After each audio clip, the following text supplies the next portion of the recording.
¿Has reflexionado sobre la razón específica por la cual el Mesías, luego de conquistar la tumba, optó por quedarse en nuestro mundo solamente durante 40 jornadas antes de elevarse hacia el reino celestial? Esta constituye una de las facetas más impresionantes y sorprendentemente más ignoradas de toda la crónica que siguió a su triunfo sobre la mortalidad. A lo largo de 40 jornadas completas, el Redentor victorioso deambuló entre sus apóstoles, mantuvo conversaciones profundas con ellos y les reveló secretos incomparables sobre su dominio eterno. Sin embargo, ¿cuál fue la motivación para elegir únicamente 40 jornadas? ¿Acaso había un objetivo particular detrás de este intervalo tan específico? ¿Qué lecciones intentaba transmitirnos durante ese lapso tan especial? Hoy exploraremos el misterio que envuelve a estas jornadas extraordinarias, descubriendo las causas por las cuales era fundamental que el Hijo del Altísimo continuara en nuestro planeta durante exactamente 40 días antes de retornar al lado de su Padre eterno. Comencemos pintando el escenario. El Hijo había acabado de vencer completamente a la mortalidad.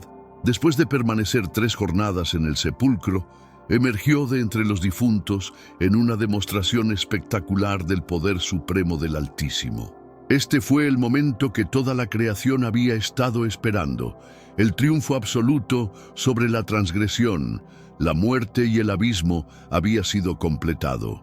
El cortinaje se había rasgado totalmente y la posibilidad de existencia eterna se había tornado disponible para todo aquel que pusiera su confianza en él. No obstante, ¿cuál fue la razón por la que el Hijo no se elevó inmediatamente hacia los cielos? ¿Por qué no partió directamente hacia su progenitor una vez que había dominado la muerte? La explicación resulta esencial para entender el cuadro total del diseño divino destinado a la raza humana. Lo inicial que necesitamos captar es que el regreso de entre los muertos no significaba la conclusión de la historia, sino el inicio de algo totalmente revolucionario. El Redentor debía continuar en nuestro planeta durante un intervalo determinado para afirmar su victoria y capacitar apropiadamente a sus apóstoles para el trabajo que les aguardaba. Estas 40 jornadas no fueron simplemente para que el Hijo se manifestara corporalmente ante sus seguidores.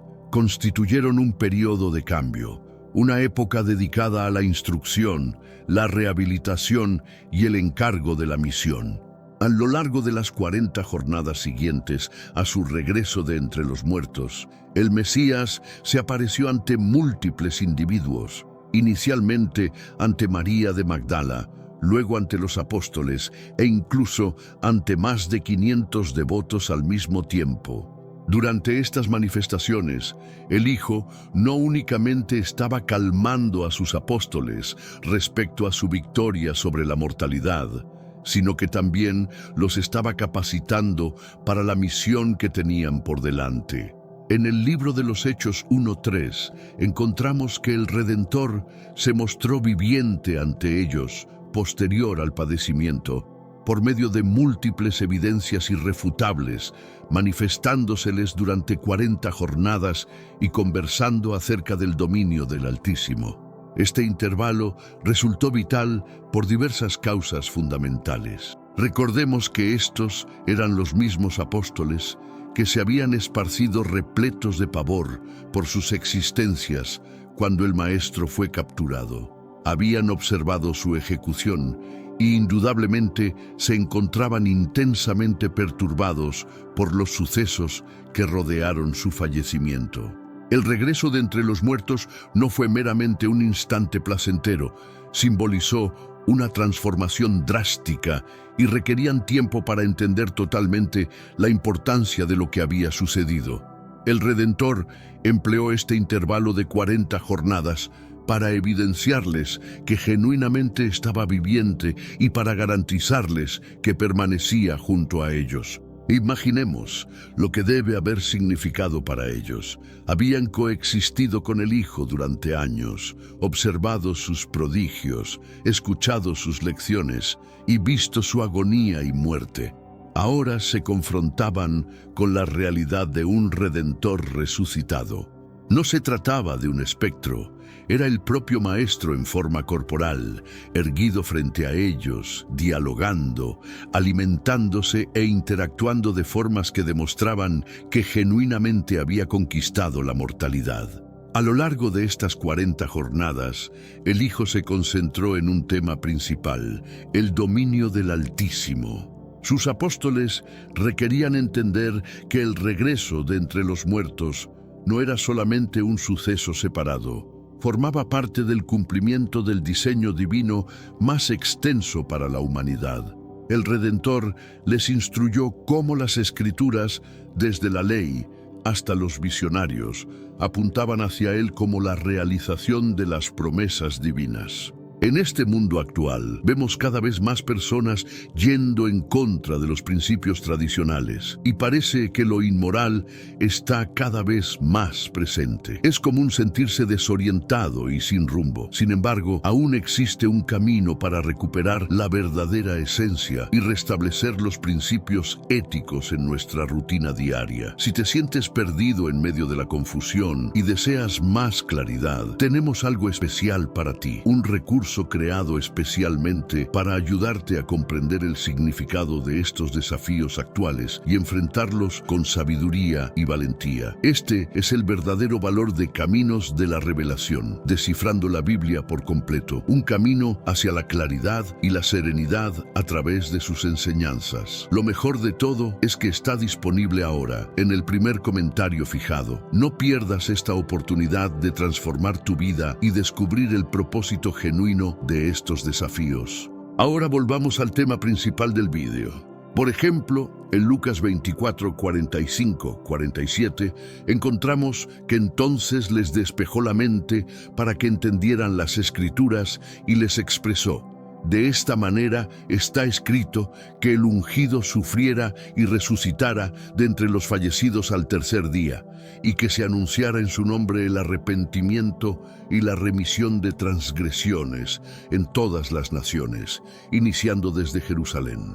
Este fue un momento cuando el Maestro removió la barrera de sus ojos y les demostró cómo su existencia, muerte y regreso de entre los muertos estaban íntimamente conectadas a las profecías del Testamento Antiguo. No deseaba únicamente que confiaran en su regreso de entre los muertos, anhelaba que comprendieran su objetivo. Había llegado para fundar el dominio del Altísimo, y ahora ellos serían quienes transportarían ese mensaje al universo. No podemos ignorar la rehabilitación individual que ocurrió durante estas 40 jornadas.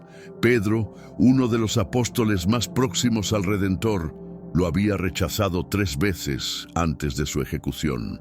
La culpabilidad y la deshonra que Pedro experimentó después de eso debe haber sido intolerable. Pero el Hijo, en su compasión, empleó este tiempo para rehabilitar a Pedro. En Juan 21, 15, 17, después de una captura milagrosa, el Redentor le consulta a Pedro 3 veces. ¿Me estimas? Cada vez Pedro contesta positivamente y el Hijo le ordena: pastorea mis corderos. Este momento fue un acto poderoso de misericordia, rehabilitando a Pedro a su posición de liderazgo. Pedro, quien una vez había vacilado, ahora estaba siendo confiado con la misión de guiar a los seguidores del Maestro. Esta rehabilitación individual se expandió también a los otros apóstoles.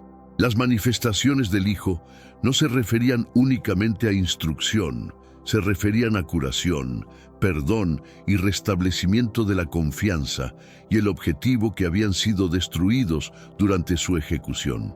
Pero, ¿por qué 40 jornadas? ¿Por qué no más o menos? Ahora debemos examinar el número 40. Pero, ¿por qué permaneció el Redentor en la tierra durante exactamente 40 jornadas? ¿Cuál es la relevancia de este número en las Escrituras? Antes de proseguir, compártenos tu opinión en la sección de comentarios. En las Escrituras, El número 40 es representativo de un intervalo de examen, adversidad o capacitación.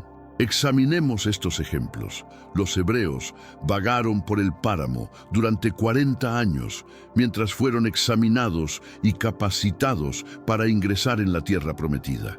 Moisés se abstuvo durante 40 días y 40 noches en el monte Sinaí antes de obtener la ley del Altísimo.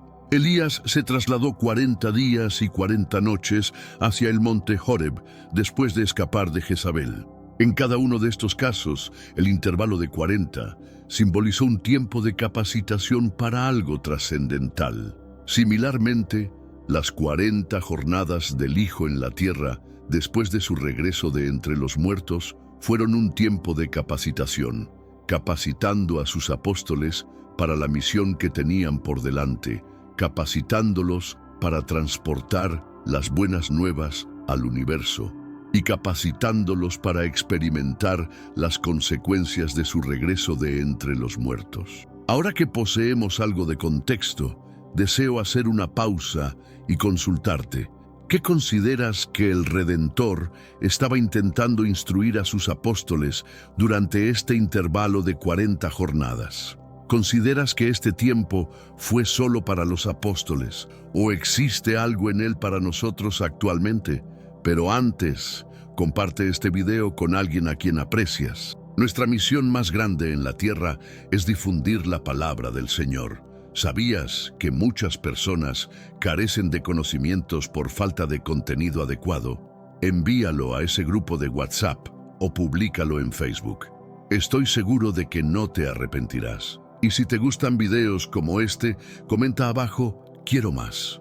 Así sabré si realmente lo disfrutas y definitivamente traeré contenido nuevo, similar. Me fascinaría escuchar tus reflexiones.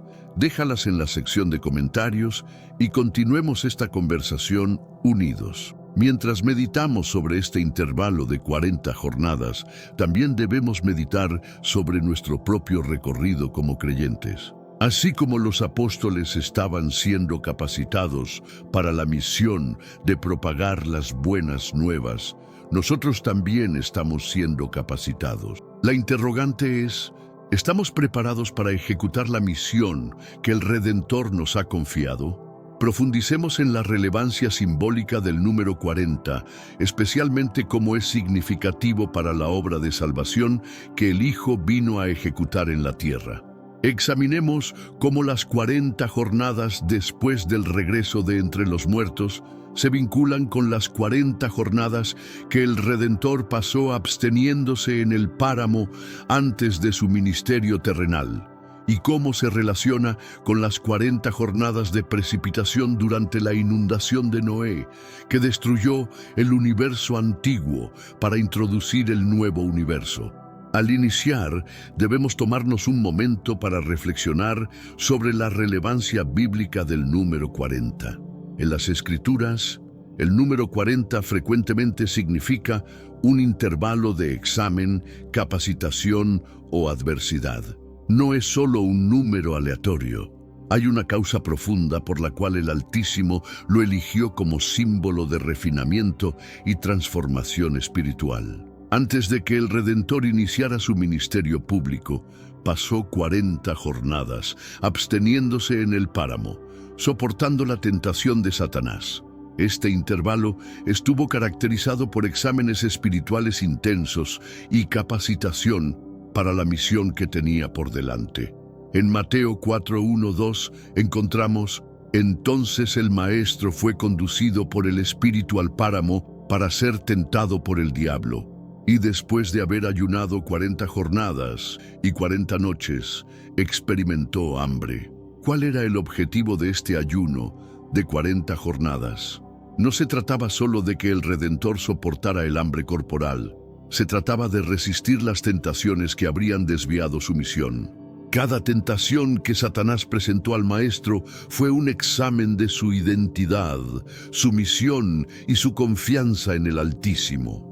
Las 40 jornadas en el páramo fueron un momento de fortalecimiento espiritual, una capacitación para la obra más grande que emprendería durante su ministerio terrenal. Lo fascinante de esto es que así como el Redentor pasó 40 jornadas capacitándose para su ministerio público, también pasó 40 jornadas después de su regreso de entre los muertos, capacitando a sus apóstoles para el ministerio que estaban a punto de asumir. En ambos casos, el número 40 representa un tiempo de capacitación espiritual, ya sea para el propio Hijo del Altísimo o para aquellos a quienes enviaría al universo para transportar su mensaje. Pero esto es más que solo una capacitación para una tarea significativa o recibir una promesa o la ley. No es como el recorrido de Elías durante 40 jornadas y 40 noches al monte Horeb después de escapar de Jezabel, o la abstinencia de Moisés durante 40 jornadas y 40 noches en el monte Sinaí antes de obtener la ley del Altísimo. No es ni siquiera como la capacitación de 40 años de los hebreos para ingresar en la tierra prometida.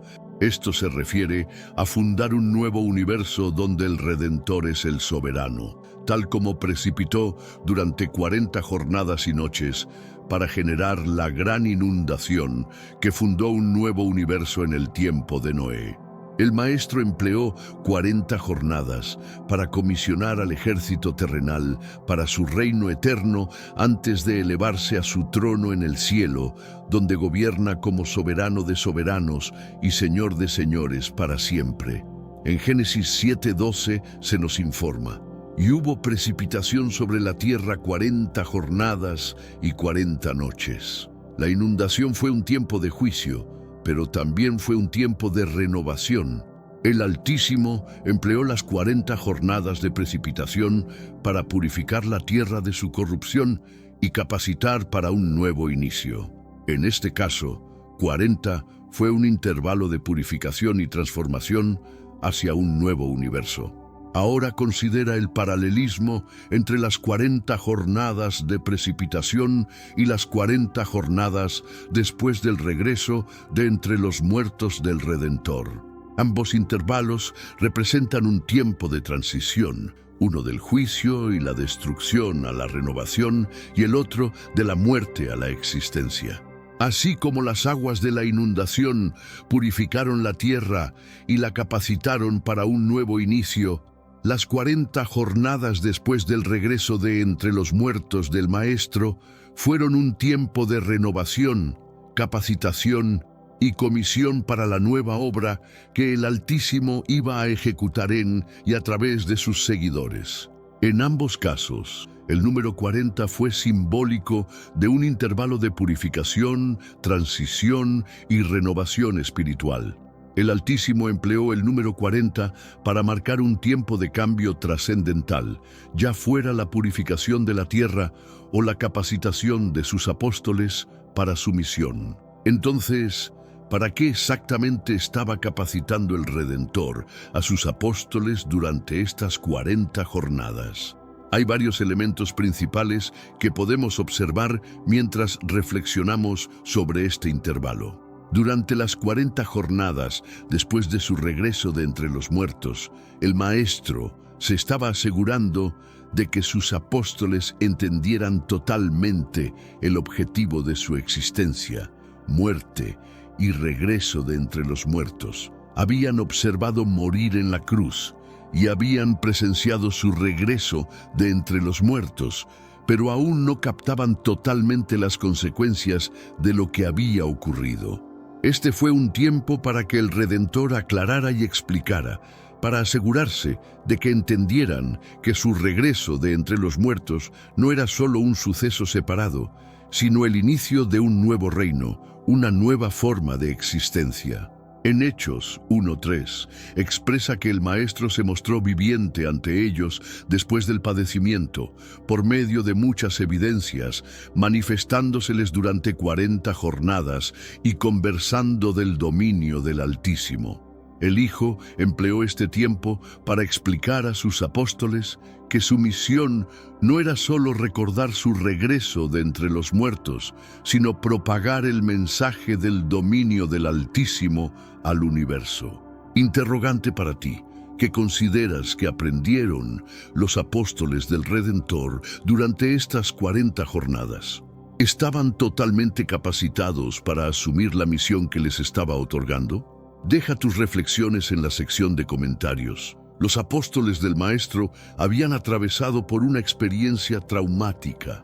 Habían presenciado la muerte brutal de su líder y probablemente se habían sentido abandonados y perdidos. Pero ahora, en estas 40 jornadas, el Redentor no solo estaba demostrándoles su regreso de entre los muertos, estaba rehabilitando su confianza en su misión y en el diseño del Altísimo. Reflexiona sobre Pedro, quien había rechazado al Maestro 3 veces antes de la ejecución. La culpabilidad que debe haber experimentado después de eso habría sido abrumadora. Sin embargo, durante estas 40 jornadas, el Hijo se tomó el tiempo para rehabilitar a Pedro, reafirmando su llamado y misión. Esto se describe hermosamente en Juan 21, 15, 17, donde el Redentor le consulta a Pedro 3 veces: ¿me estimas?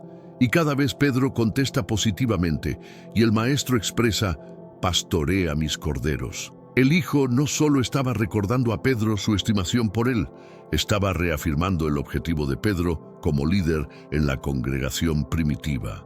Estas 40 jornadas se refirieron a rehabilitación. El Redentor estaba recordando a sus apóstoles que a pesar de sus fallas, todavía tenían un objetivo.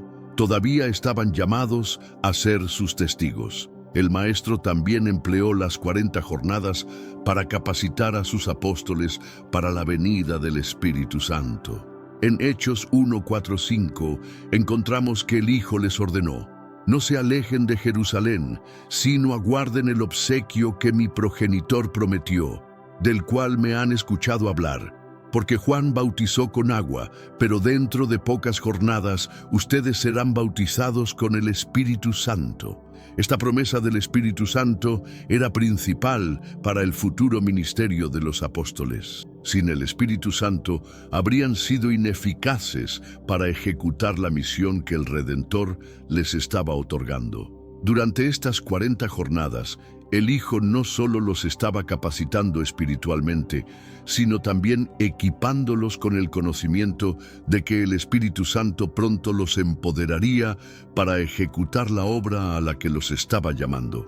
Ahora podrías estar preguntándote si el Maestro había estado capacitando a sus apóstoles para una misión tan significativa. ¿Por qué no se quedó más tiempo? ¿Por qué no continuó guiándolos corporalmente, instruyéndoles en persona? La respuesta radica en el hecho de que la elevación del Redentor era necesaria para que se desarrollara la siguiente fase del diseño del Altísimo. En Juan 16, 7, el Maestro expresa a sus apóstoles: pero en verdad les expreso que les beneficia que me marche, porque si no me marcho, el Consolador, el Espíritu Santo, no vendrá a ustedes, pero si me marcho, se lo enviaré. El Hijo sabía que su elevación era crucial para la venida del Espíritu Santo. El Espíritu Santo no podía empoderar totalmente a sus seguidores hasta que el Redentor hubiera completado su misión en la tierra y elevado al cielo. Al marcharse, el Maestro hizo espacio para que el Espíritu viniera y morara en los corazones de los creyentes, empoderándolos para cumplir la misión que había puesto ante ellos. Mientras concluimos esta parte de la historia, deseo consultarte. ¿Observas la relevancia de las 40 jornadas después del regreso de entre los muertos del Redentor en tu propia existencia? ¿Para qué consideras que el Maestro te está capacitando en esta temporada?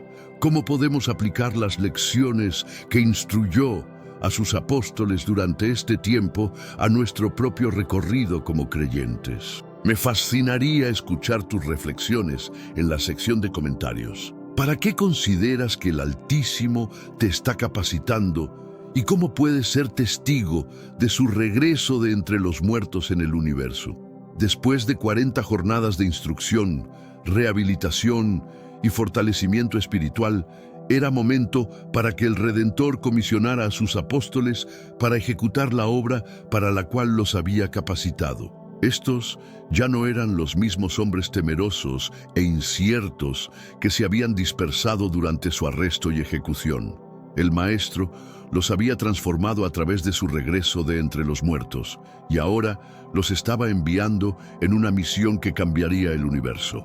En Mateo 28, 18, 20, encontramos lo que comúnmente se conoce como la Gran Comisión, el encargo que el Hijo otorgó a sus apóstoles. Él expresa: «Toda autoridad en el cielo y en la tierra me ha sido otorgada. Por tanto, vayan y hagan apóstoles de todas las naciones, bautizándolos en el nombre del progenitor y del Hijo y del Espíritu Santo, instruyéndoles a obedecer todo lo que les he ordenado. Y ciertamente estaré con ustedes siempre, hasta el fin del universo». Esta no era una sugerencia, sino una orden. El Redentor estaba instruyendo a sus apóstoles, aquellos que habían pasado 3 años aprendiendo de él, que habían observado su existencia, muerte y regreso de entre los muertos, para que salieran al universo e hicieran apóstoles. Debían compartir el mensaje de su regreso de entre los muertos, bautizar a nuevos creyentes e instruirles a existir según sus enseñanzas. Era el inicio de algo monumental, el nacimiento de la congregación cristiana y la propagación de las buenas nuevas por todo el globo. Uno de los aspectos más hermosos y consoladores de la Gran Comisión es la promesa que el Maestro hizo a sus apóstoles: «Y ciertamente estaré con ustedes siempre, hasta el fin del universo».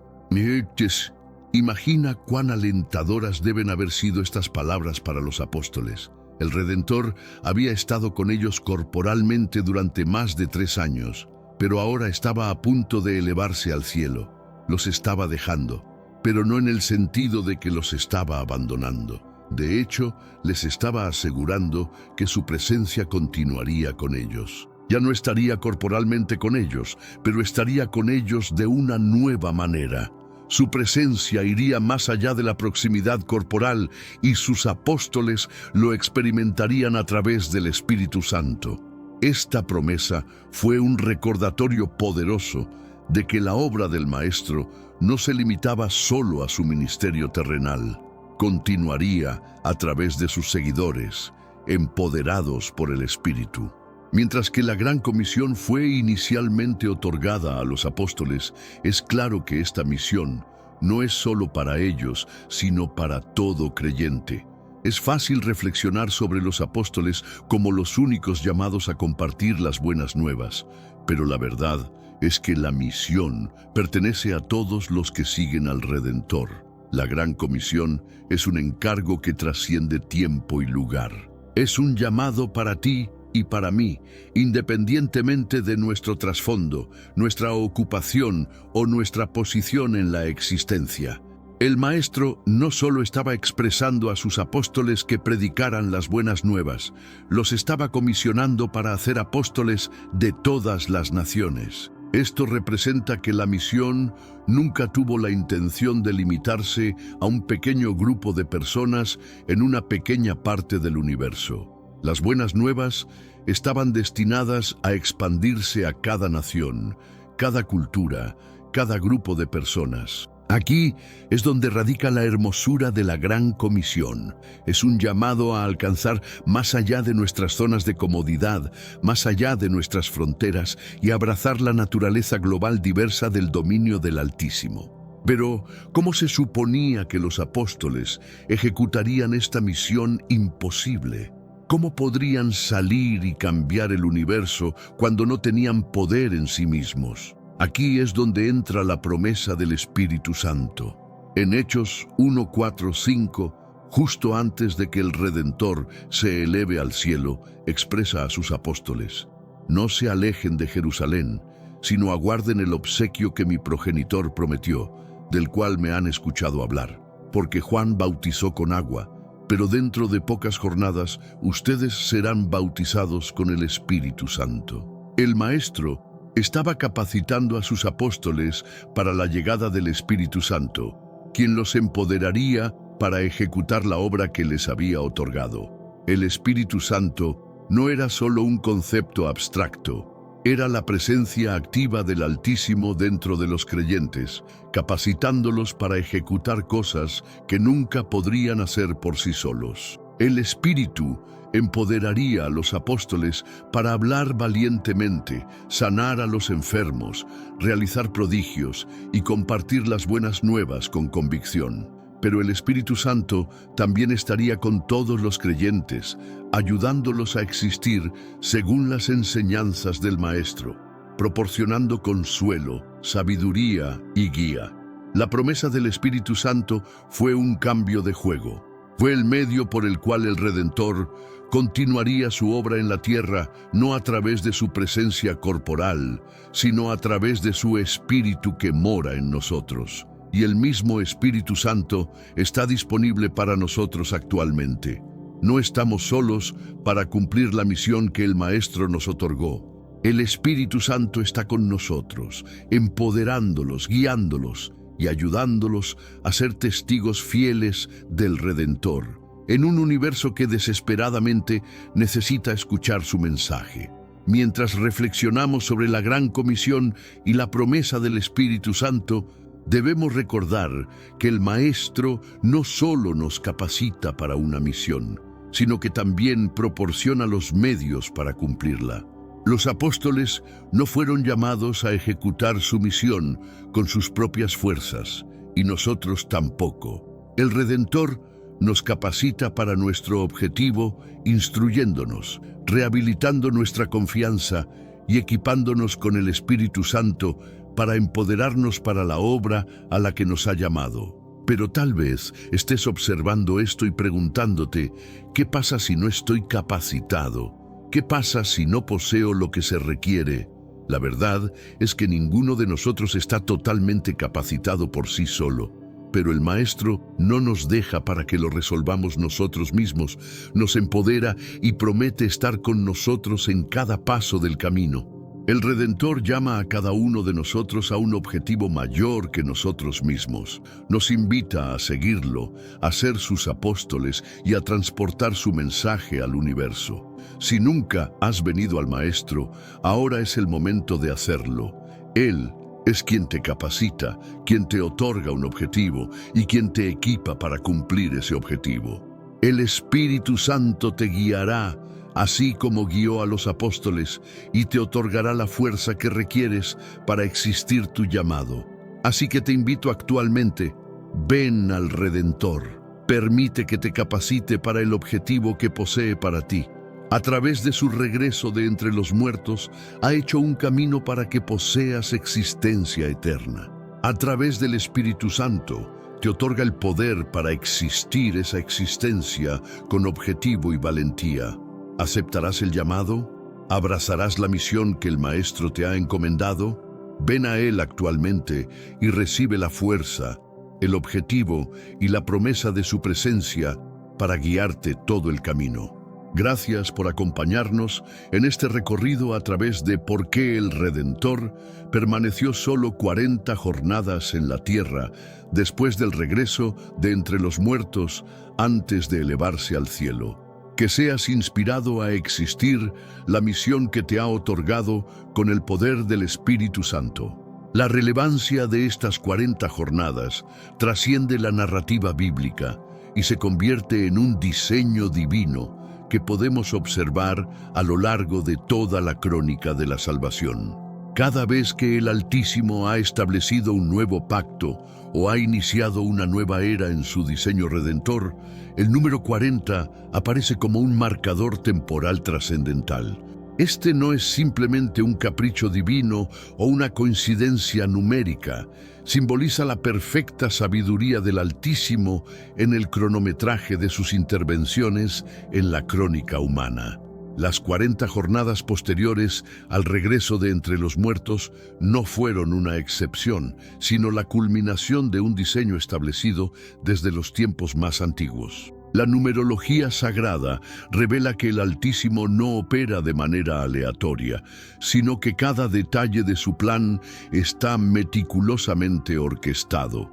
El periodo de 40 días representa la perfecta combinación entre lo divino y lo humano, entre la eternidad y el tiempo, entre la preparación celestial y la implementación terrenal. Durante estas semanas cruciales, los seguidores del Maestro experimentaron una metamorfosis espiritual que los transformó de pescadores temerosos en predicadores valientes. Esta transformación no ocurrió de la noche a la mañana. Fue un proceso gradual pero profundo que requería exactamente el tiempo que el Altísimo había determinado. Cada encuentro con el Hijo resucitado añadía una nueva capa de comprensión y confianza a sus corazones. Ya no eran los mismos hombres que habían huido en pánico durante la ejecución. Se habían convertido en pilares inquebrantables sobre los cuales se edificaría la congregación primitiva.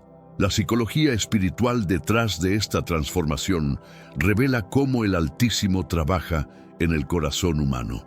No fuerza el cambio, sino que permite que la verdad penetre gradualmente hasta que se convierte en convicción inquebrantable. Los apóstoles necesitaban procesar no solo la realidad del regreso de entre los muertos, sino también las implicaciones cósmicas de este evento extraordinario. El período de 40 jornadas también reveló la estrategia divina para la evangelización mundial. El Redentor no simplemente envió a sus apóstoles sin capacitación, los equipó meticulosamente con el conocimiento, la experiencia y la autoridad necesarios para enfrentar los desafíos que encontrarían en su misión global. Esta capacitación incluyó no solo enseñanzas teológicas profundas, sino también experiencias prácticas de liderazgo, sanidad y proclamación de las buenas nuevas. Cada jornada agregaba nuevas herramientas a su arsenal espiritual, capacitándolos para situaciones que aún no podían imaginar. El método pedagógico del Maestro durante este período estableció el modelo para toda capacitación ministerial futura. Combinaba instrucción teórica con aplicación práctica, revelación divina con experiencia humana, autoridad espiritual con humildad genuina. Las 40 jornadas establecieron un modelo eterno para el discipulado cristiano que permanece relevante en nuestros días. Así como los primeros apóstoles necesitaron tiempo para procesar y asimilar las verdades fundamentales de la fe, nosotros también requerimos periodos de capacitación y maduración espiritual. Este modelo nos instruye que el crecimiento espiritual auténtico no puede apresurarse ni fabricarse artificialmente. Requiere tiempo, paciencia y la guía constante del Espíritu Santo para desarrollarse completamente en nuestras existencias. La impaciencia moderna contrasta dramáticamente con la metodología divina. Mientras nosotros buscamos resultados instantáneos, el Altísimo trabaja con la perspectiva de la eternidad, permitiendo que cada proceso de maduración alcance su plena realización. Durante estas jornadas, la presencia corporal del Hijo resucitado tuvo un impacto psicológico y espiritual profundo en sus seguidores. No era suficiente que simplemente confiaran en testimonios de segunda mano. Necesitaban tocar, observar y experimentar personalmente la realidad del regreso de entre los muertos. Esta experiencia sensorial directa proporcionó una base inquebrantable para su confianza futura. Cuando enfrentaran persecución, dudas o desafíos, podrían recordar vívidamente sus encuentros personales con el Redentor resucitado. La importancia del encuentro personal con lo divino no puede subestimarse. En una era de virtualidad y distanciamiento, estos encuentros cara a cara establecieron un precedente para la autenticidad relacional que debe caracterizar toda experiencia espiritual genuina. Sin saberlo, durante estas 40 jornadas, muchos de los apóstoles estaban siendo capacitados para el martirio que enfrentarían en años posteriores. El Maestro, en su omnisciencia divina, sabía que algunos de ellos otorgarían sus existencias por las buenas nuevas y necesitaban la fortaleza espiritual para mantenerse firmes hasta el final. Esta capacitación no fue explícita, sino sutil y profunda, edificando en ellos una convicción tan sólida que ninguna amenaza terrenal podría quebrantar su lealtad al Redentor y su mensaje. La preparación para el sufrimiento constituye un aspecto frecuentemente ignorado del discipulado cristiano. El Maestro no prometió una existencia fácil, sino una existencia con significado eterno, incluso en medio de las adversidades más severas. Las 40 jornadas también sirvieron para establecer la autoridad apostólica que sería fundamental para la credibilidad y el crecimiento de la congregación primitiva. Los apóstoles necesitaban no solo confiar en el regreso de entre los muertos, sino también recibir la autoridad directa del Hijo resucitado para actuar en su nombre. Esta autoridad no era simplemente nominal o ceremonial, era real y poderosa, respaldada por señales, prodigios y milagros que validarían su ministerio ante las multitudes escépticas que encontrarían. La transmisión de autoridad espiritual sigue un protocolo divino específico. No se obtiene por ambición personal, ni se puede fabricar artificialmente. Debe ser otorgada directamente por el Altísimo a través de procesos de capacitación y validación auténticos. Durante este período único, el Redentor reveló misterios del dominio celestial que habían estado ocultos desde la fundación del universo. Estas revelaciones no eran solo información teológica, eran llaves espirituales que desbloquearían puertas de comprensión y poder para las generaciones futuras. Cada conversación, cada enseñanza, cada demostración práctica añadía nuevas dimensiones al entendimiento apostólico del plan eterno del Altísimo.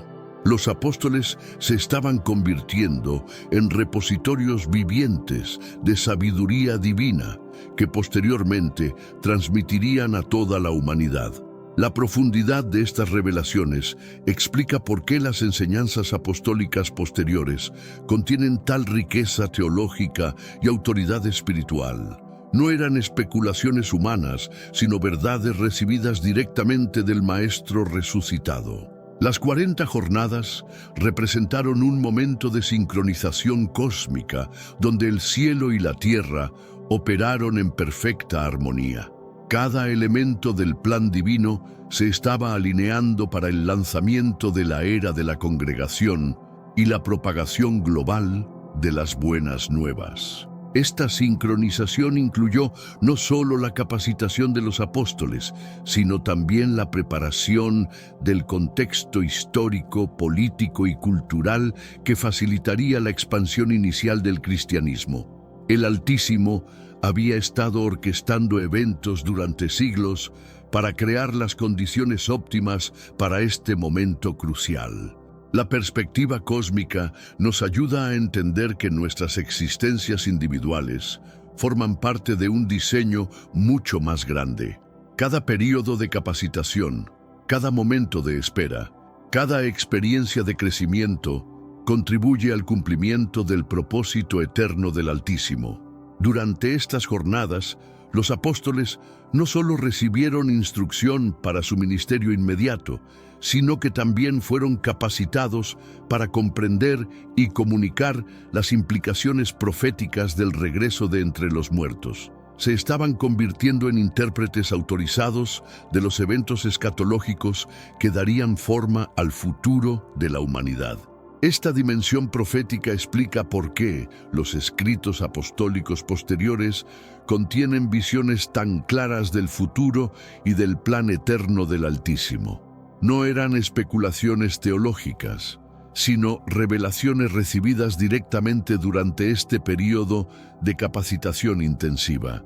La capacidad de interpretar correctamente los tiempos y las estaciones constituye un don invaluable que el Maestro impartió a sus seguidores durante estas 40 jornadas fundamentales. Uno de los aspectos menos visibles, pero igualmente importantes de este período, fue la capacitación de los apóstoles para funcionar como un equipo unificado. Durante el ministerio terrenal del Maestro, frecuentemente habían mostrado rivalidades y malentendidos mutuos. Las 40 jornadas posteriores al regreso de entre los muertos sirvieron como un período de sanidad relacional y construcción de confianza mutua.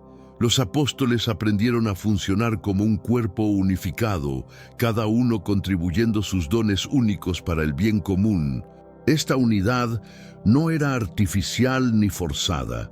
Surgía naturalmente de su experiencia compartida con el Redentor resucitado y su comprensión común de la magnitud de la misión que se les había encomendado.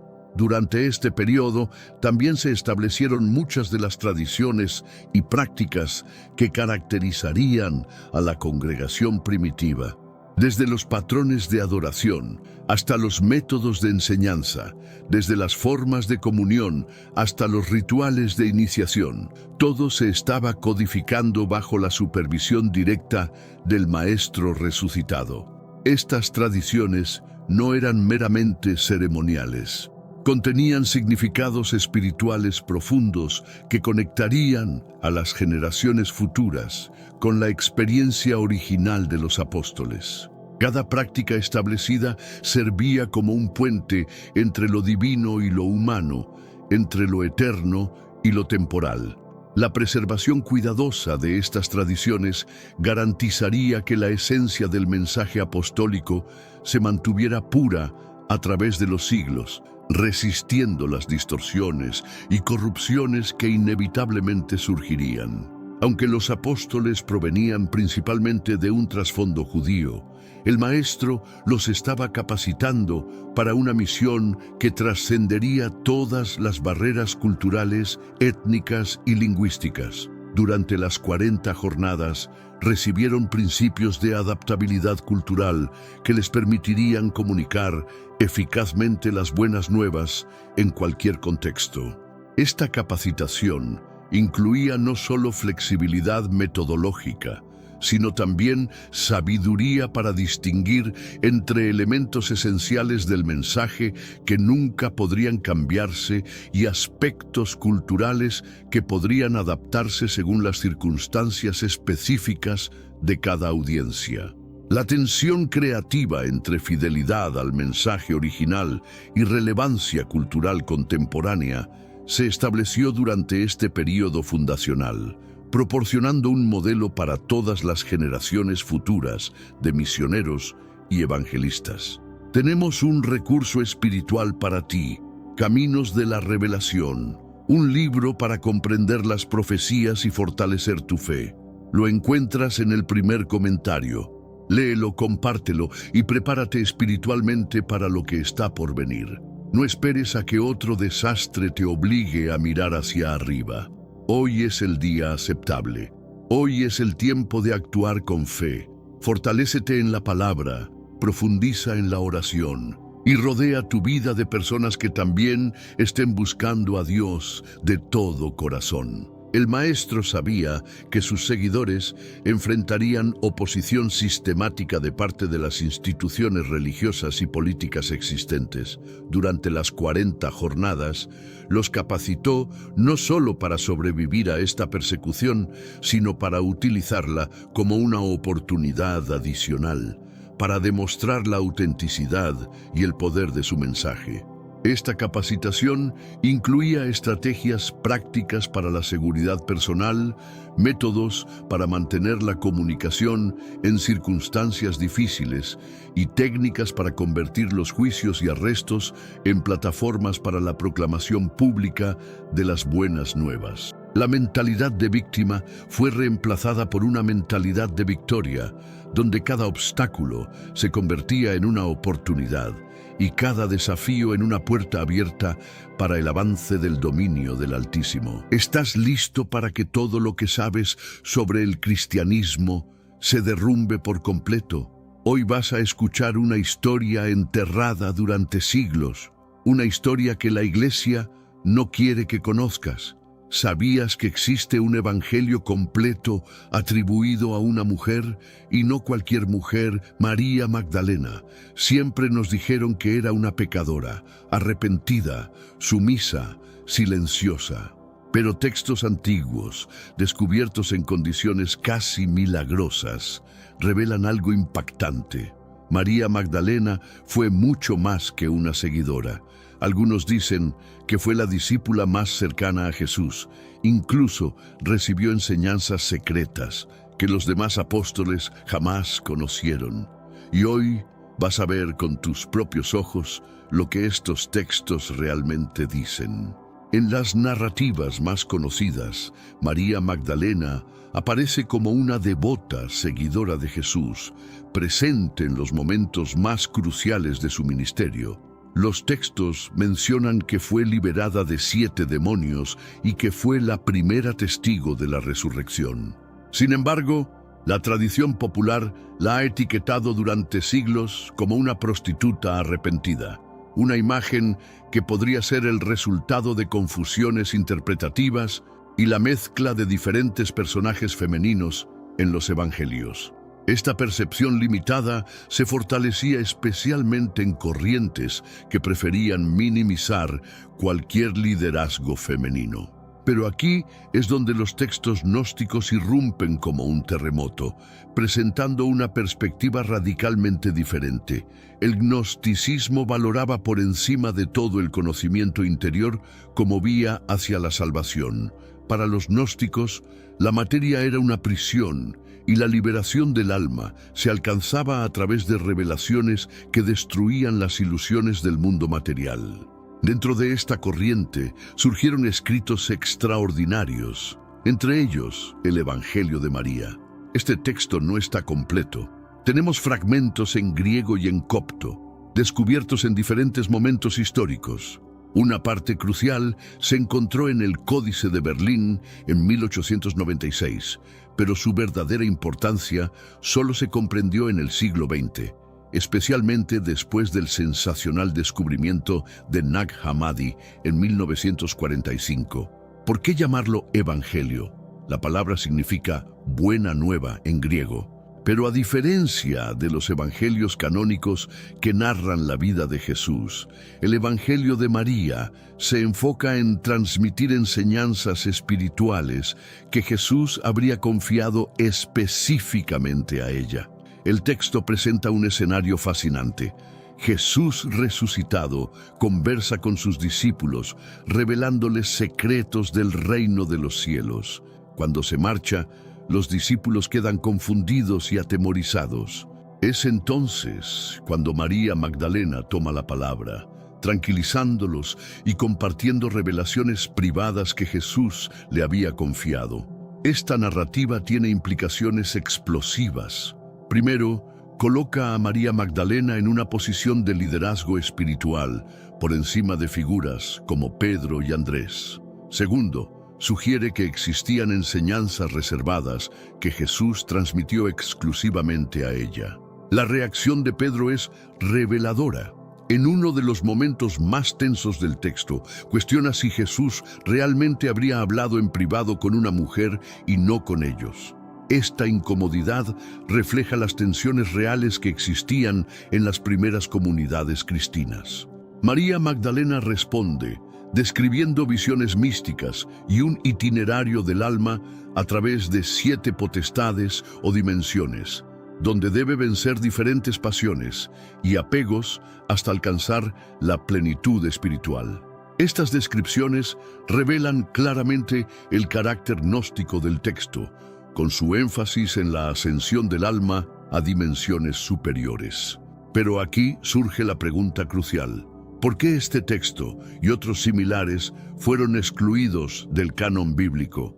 Para comprenderlo, debemos retroceder a los primeros siglos del cristianismo, cuando existían múltiples corrientes de interpretación. Cada comunidad tenía sus textos y sus creencias específicas. Gradualmente, mientras la Iglesia se institucionalizaba, surgieron concilios que establecieron qué textos eran ortodoxos y cuáles heréticos. Esta selección resultó en los libros que componen el Nuevo Testamento actual. Los textos que presentaban ideas muy divergentes de la corriente mayoritaria fueron etiquetados como apócrifos o gnósticos. Este proceso no fue simple ni inmediato. Involucró debates intensos, tensiones políticas y disputas por la autoridad. Es posible que el hecho de que el Evangelio de María promoviera el liderazgo femenino resultara incómodo para sectores más patriarcales.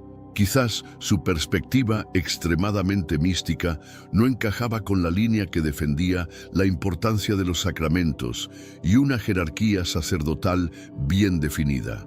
El resultado fue que estos textos permanecieron en la oscuridad durante siglos, muchos siendo destruidos, otros escondidos en cuevas y algunos guardados en bibliotecas inaccesibles. Y aquí llegamos a una de las partes más fascinantes. ¿Cómo fueron redescubiertas estas obras? En 1945, campesinos egipcios encontraron jarras conteniendo códices en una región del Alto Egipto. Estos documentos escritos en copto contenían varios textos gnósticos. Aunque el Evangelio de María no estaba exactamente en esa colección, el interés generado por Nag Hammadi ayudó a revelar y traducir otros textos similares. Esta redescoberta coincidió con un periodo de gran efervescencia intelectual en Occidente, donde académicos comenzaron a cuestionar mucho de lo establecido sobre los orígenes del cristianismo. Paralelamente, surgieron teorías conspirativas. Algunos creen que la Iglesia intentó suprimir estos documentos intencionalmente, temiendo que debilitaran las bases del cristianismo institucionalizado. El hecho es que el Evangelio de María y otros apócrifos desafían la forma en que muchas personas entienden la figura de Jesús, el cristianismo y el papel de las mujeres en las primeras comunidades cristianas. ¿Pero tuvo María Magdalena algún tipo de relación íntima con Jesús? Esta pregunta fascinante ganó popularidad especialmente después del éxito de ficciones como El Código da Vinci. Hay un pasaje en el Evangelio de Felipe, también gnóstico, donde se insinúa que Jesús solía besar a María Magdalena de manera especial, generando celos entre otros discípulos. La interpretación varía. Para algunos es simplemente un símbolo de proximidad espiritual, mientras otros lo leen como evidencia de algo más romántico. Lo cierto es que María Magdalena era especial para Jesús, pues incluso en los evangelios canónicos tiene protagonismo en momentos cruciales. En los textos gnósticos aparece como la gran confidente, aquella que comprende las palabras de Jesús mejor que los demás y que se atreve a preguntar más allá de lo que la tradición esperaba de una mujer en esa época. Ahora, conectemos estos secretos con el arte de Leonardo da Vinci. Puede parecer un salto temporal enorme, pero existen teorías que sugieren que ya en 1452, año del nacimiento de da Vinci, circulaban manuscritos o tradiciones orales que presentaban una visión alternativa de la relación entre Jesús y María Magdalena. Leonardo vivió durante el Renacimiento, período de redescubrimiento de textos antiguos. Era famoso por interesarse en todo, desde anatomía hasta esoterismo. La teoría popular sugiere que da Vinci habría colocado intencionalmente en la Última Cena la figura de Juan con rasgos femeninos, dando a entender que al lado de Jesús estaría realmente María Magdalena. En esta interpretación conspiratoria, da Vinci pertenecería a sociedades secretas como el Priorado de Sion, que supuestamente guardaban la información de que María Magdalena había sido esposa o compañera de Jesús, posiblemente generando descendientes protegidos a lo largo de los siglos. La pintura presentaría diversas pistas cifradas sobre esta historia oculta, desde la forma en mute que se forma entre Jesús y Juan, interpretado como María Magdalena, hasta la ausencia de un cáliz evidente, lo que llevaría a suponer que el cáliz sagrado sería la propia María Magdalena o su linaje. Claro que esta teoría no encuentra respaldo en la mayoría de historiadores del arte, que argumentan que era común representar a Juan como joven e imberbe en el arte de la época. Pero el fascinio por este tema se ha vuelto tan grande que muchas personas siguen intentando descifrar cada detalle del cuadro de Da Vinci. Es interesante notar que, a pesar de ser considerado un genio, Leonardo vivió en una época en que la Inquisición actuaba fuertemente. Cualquier manifestación contraria a los dogmas católicos podría resultar en severas puniciones.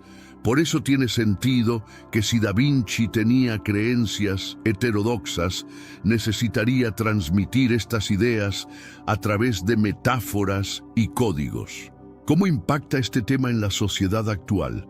Por un lado, la redescoberta de textos como el Evangelio de María Magdalena nos invita a revisitar la historia con nuevos ojos y valorar la posible importancia femenina en el cristianismo. Por otro, también despierta controversias e inseguridades. Mucha gente teme que cuestionar la narrativa oficial pueda debilitar la fe y desestructurar prácticas religiosas centenarias. Para algunas personas, la simple mención de que María Magdalena podría haber sido mucho más que una simple seguidora ya suena como una afrenta.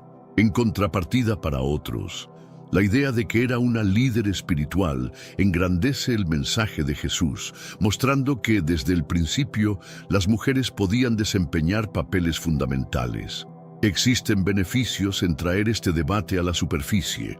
Uno, es la ampliación de nuestro entendimiento sobre la diversidad del cristianismo primitivo. Comprender que hubo disputas, ideas diferentes e incluso evangelios que hoy no forman parte de la Biblia canónica puede ayudarnos a entender cómo se construyó y consolidó la fe a lo largo de los siglos. Sin embargo, también hay riesgos potenciales.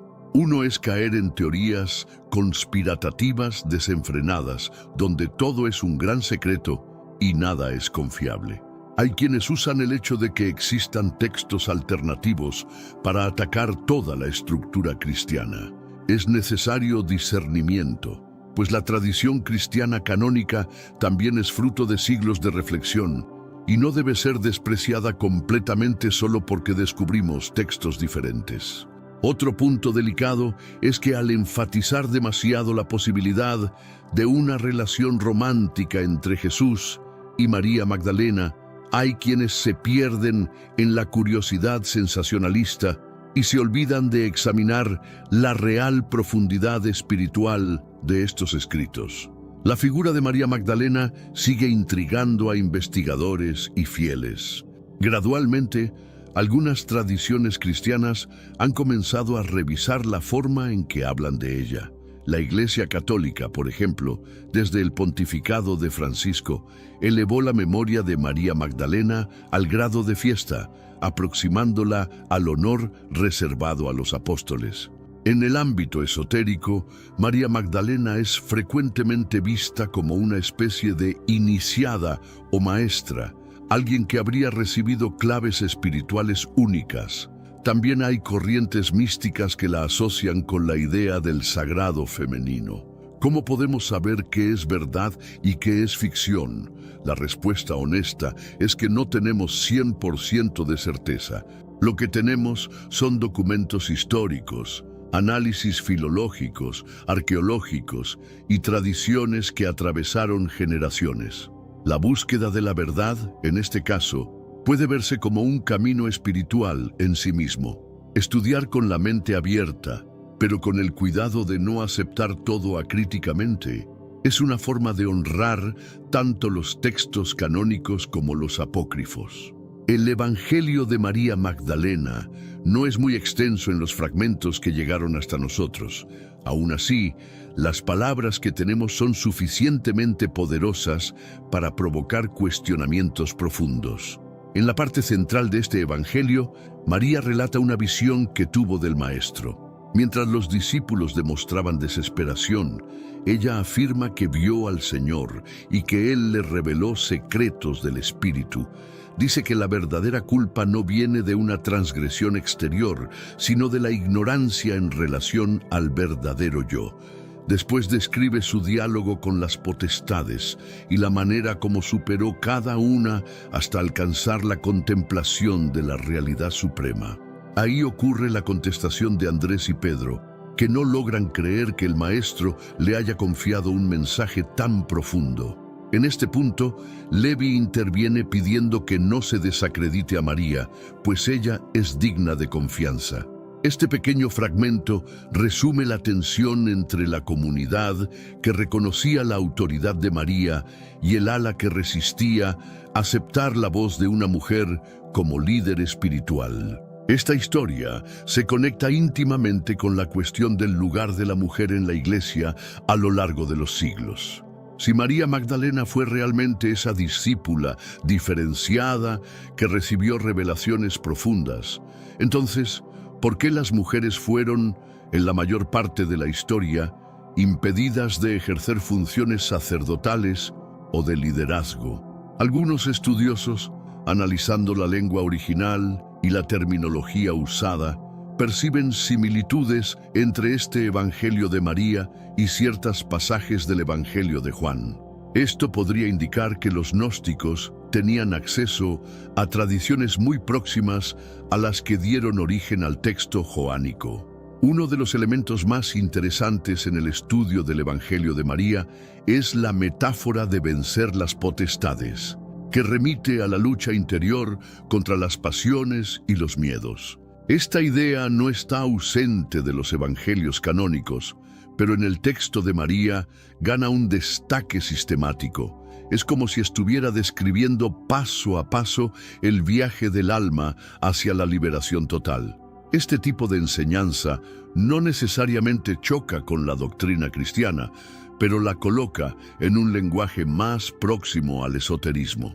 A lo largo de la historia, la Iglesia adoptó una postura más volcada hacia los sacramentos y la enseñanza estructurada, mientras la vía gnóstica enfatizaba la interioridad, la iluminación personal y la experiencia directa de lo divino. Para investigadores laicos, el Evangelio de María Magdalena es una señal de que en el cristianismo primitivo había mayor diversidad y que la versión vencedora fue apenas una entre varias. Para otros, la existencia de un texto como este no disminuye en nada la relevancia de los 4 evangelios oficiales. Pero antes, comparte este video con alguien a quien aprecias. Nuestra misión más grande en la tierra es difundir la palabra del Señor. ¿Sabías que muchas personas carecen de conocimientos por falta de contenido adecuado? Envíalo a ese grupo de WhatsApp o públicalo en Facebook. Estoy seguro de que no te arrepentirás. Y si te gustan videos como este, comenta abajo, quiero más. Así sabré si realmente lo disfrutas y definitivamente traeré contenido nuevo similar. El debate permanece vivo y cada vez que un nuevo fragmento es encontrado, se reaviva la llama de la curiosidad sobre lo que más podemos descubrir.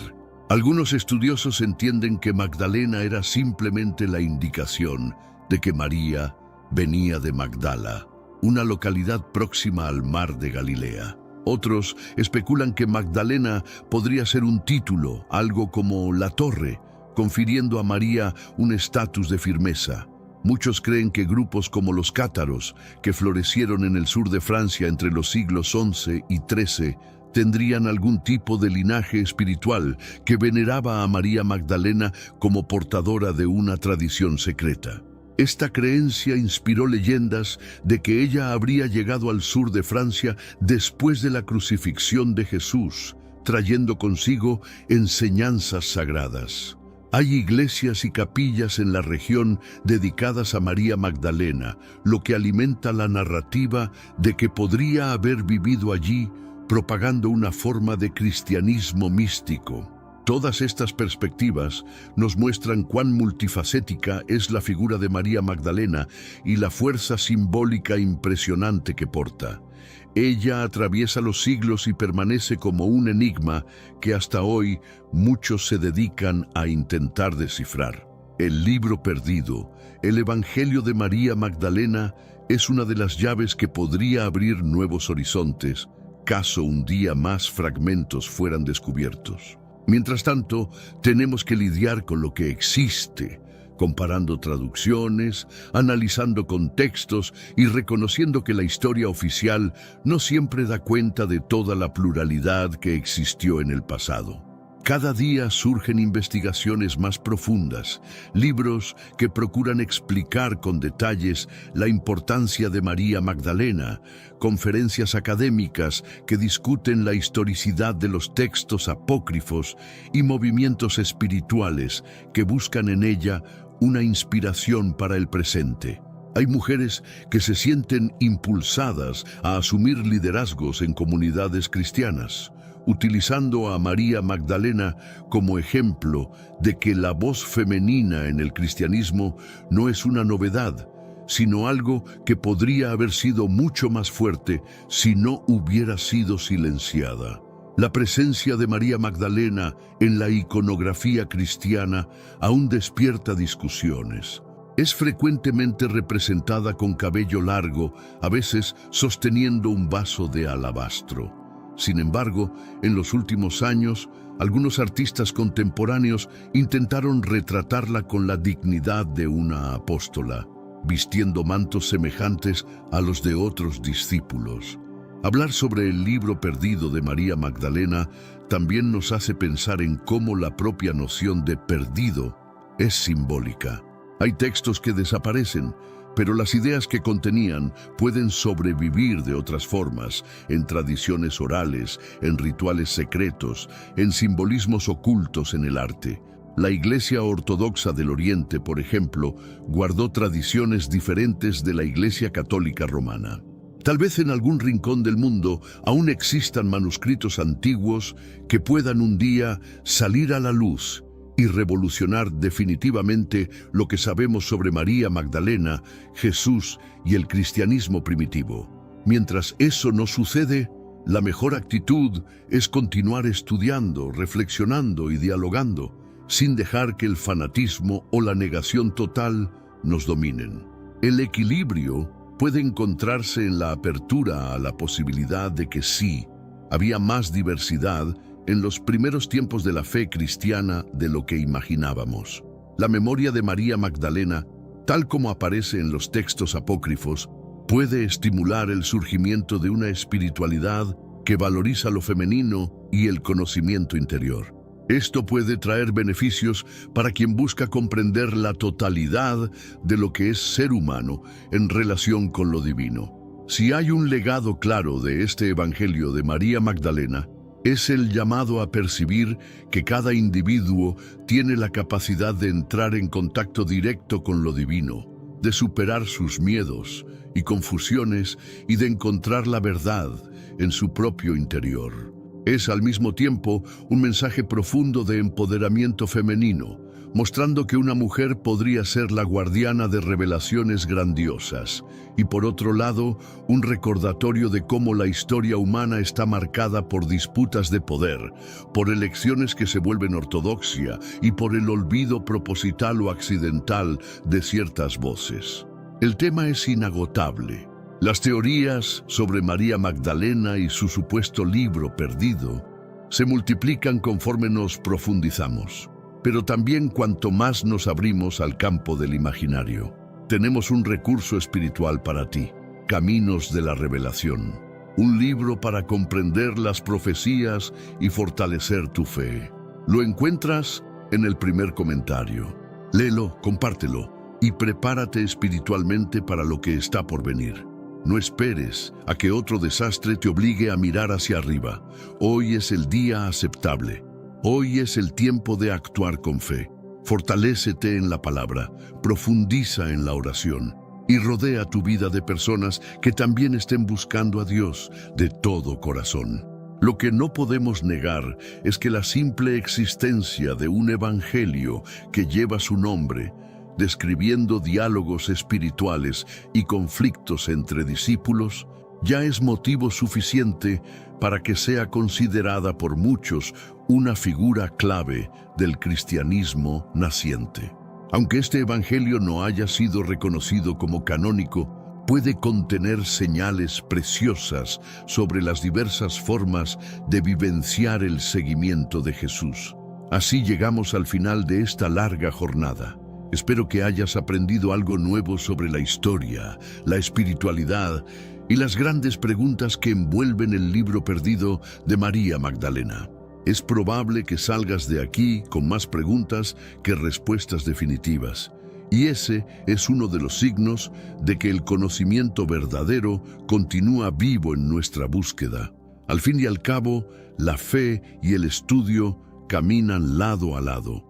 ¿Podría un simple carpintero transformarse en el guardián de una promesa celestial? La vida de José, el humilde esposo de María, es un testimonio de cómo lo ordinario se entreteje con lo divino, revelando que los verdaderos héroes a menudo están ocultos a plena vista. ¿Cómo pudo un hombre de tan modesto origen aceptar un papel tan monumental sin vacilar? ¿Qué lo movió a proteger y servir a María y al futuro Mesías con tal devoción? La respuesta yace en su fe inquebrantable y una disposición a seguir la voluntad divina.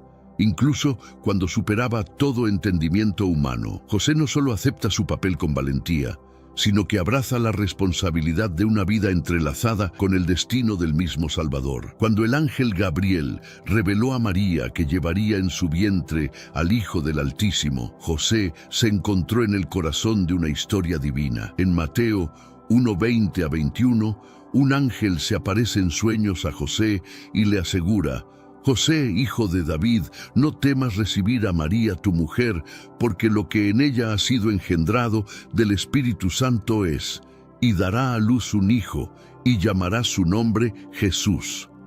Este evento no solo definía la misión de María, sino que también delineaba el papel crucial de José como su protector y como padre adoptivo del Mesías. A pesar de su papel secundario en los textos, la presencia constante y protectora de José ofrece un testimonio poderoso sobre la vida de servicio. Su ejemplo nos enseña que en los actos de fe y obediencia se encuentran las verdaderas raíces de la influencia divina. Cada paso que José da, guiado por visiones nocturnas y una confianza inquebrantable en su misión, teje su legado en el tapiz más amplio de la historia de la salvación, mostrando que los designios de Dios a menudo se revelan en la quietud de una vida entregada. José nace en un contexto de modestia y sencillez. Su linaje, aunque real, no se manifiesta en palacios o riquezas, sino en la vida diaria de un carpintero en Nazaret. Esta conexión terrenal lo prepara de manera única para su futuro rol como padre terrenal de Jesús. Al igual que su antepasado David, José se levanta de la humildad para cumplir un propósito divino mucho más grande que él. Desde su nacimiento, la profecía ya tejía los hilos de su destino. Las Escrituras en Lucas 2:4-5 narran cómo, debido al censo romano, José debe viajar desde Nazaret a Belén, la ciudad de David, cumpliendo así la profecía de Miqueas 5:2, que un gobernante de Israel surgiría de Belén. Este viaje no solo cumple la profecía, sino que también coloca a José y a María en el centro de un evento trascendental: el nacimiento de Jesús. Durante su juventud, José desarrolla habilidades que serían fundamentales para su vida y misión.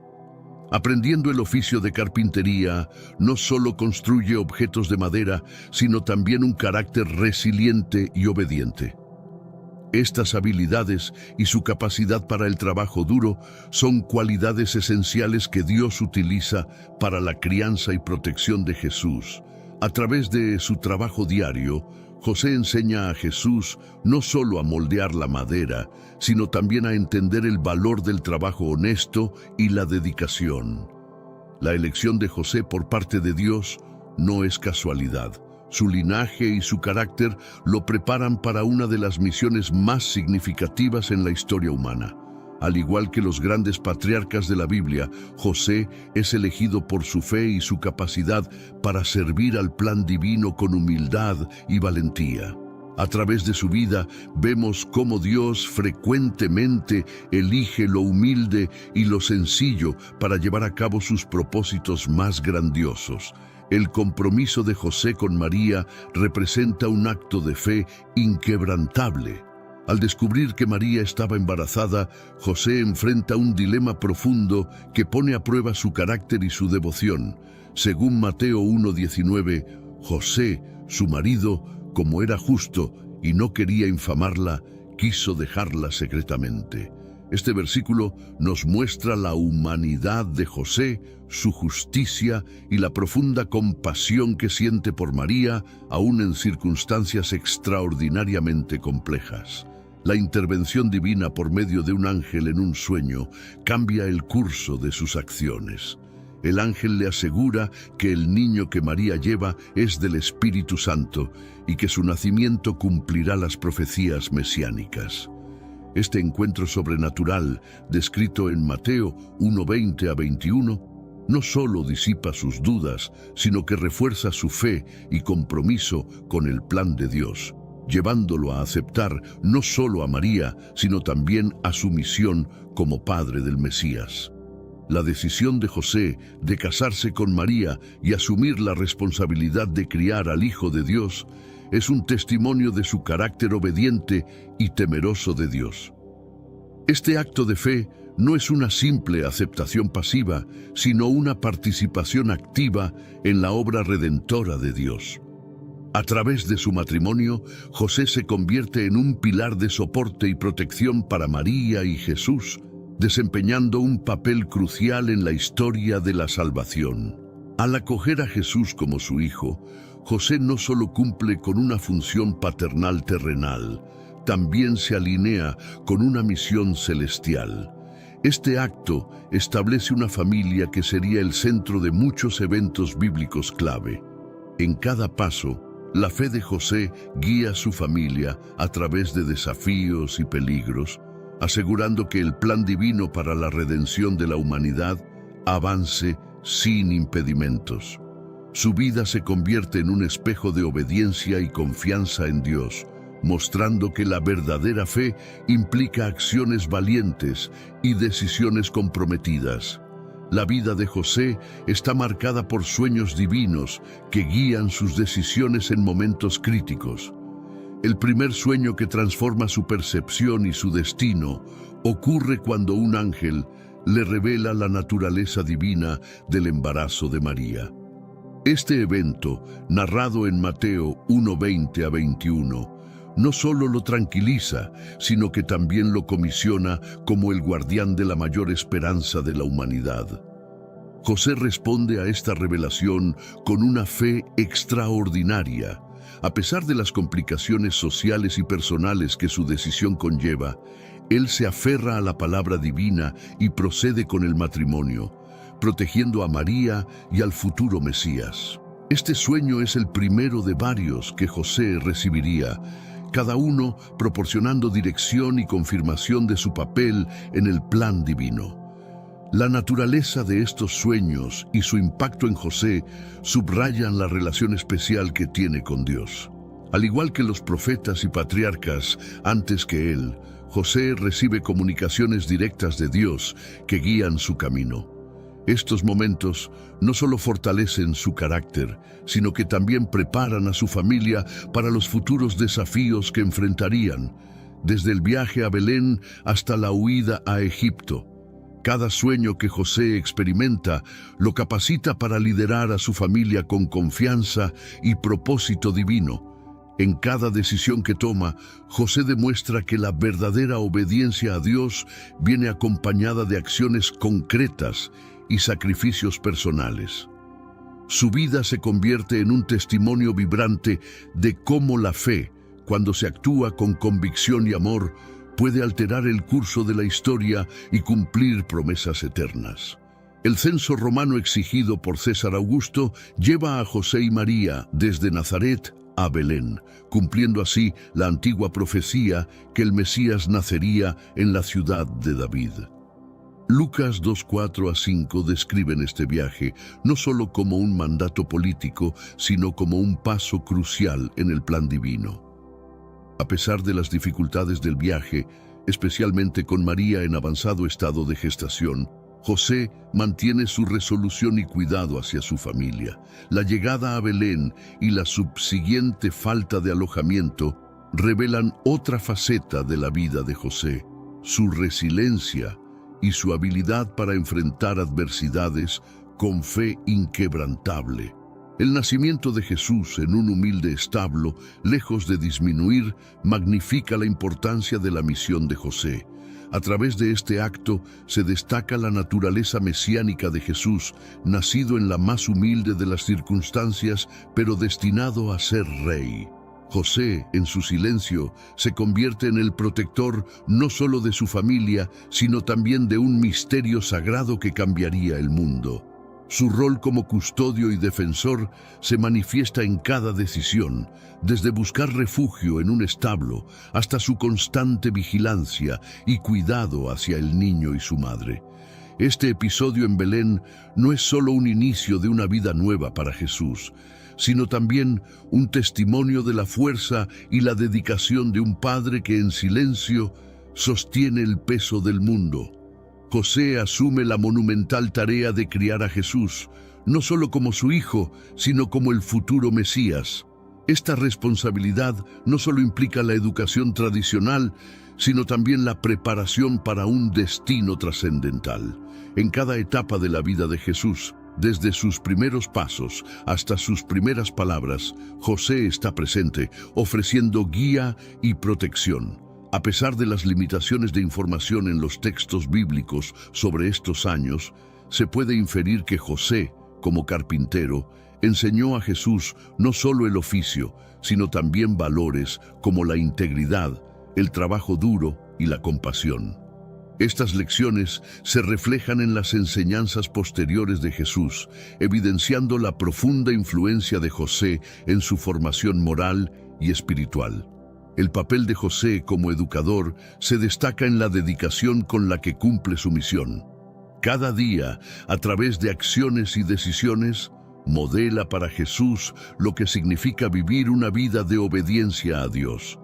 En este contexto, José no solo es un padre terrenal, sino también un mentor espiritual cuyo legado trascendería su propia vida, influenciando las futuras enseñanzas y acciones de Jesús.